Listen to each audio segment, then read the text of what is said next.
నిజానికి ఈ యుగాది పండుగను కాలపురుషుడైన భగవంతుడు మనలను అనుగ్రహించటం కోసమే అవతరింపజేశాడు.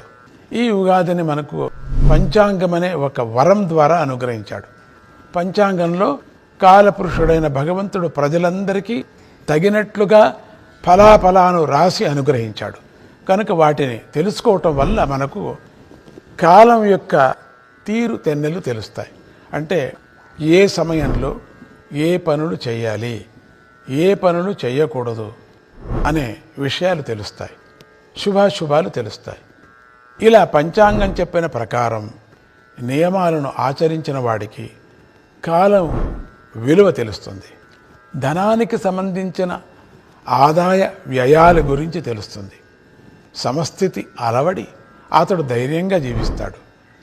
జీవన పయనంలో ఎదురయ్యే ఆటుపోటులను, ఒడిదుడుకులను సమర్థవంతంగా ఎదుర్కొంటాడు. కాలం మీద ఒక గమనిక ఉంటే మనిషి ఒక పద్ధతిగా నడుచుకుంటాడు, ఇంకా ఎన్నో ప్రయోజనాలను పొందుతాడు. కనుక ఉగాది పండుగ కాల నియమావళిని తెలిపే పండుగ అని ప్రతి ఒక్కరూ తెలుసుకొని నియమాలను ఆచరించి చేత అందరూ కూడా ఈ రోజున భగవంతుడు ప్రసాదించిన పంచాంగం ద్వారా ఆచరించవలసిన నియమాలను తెలుసుకొని ఆచరించాలి.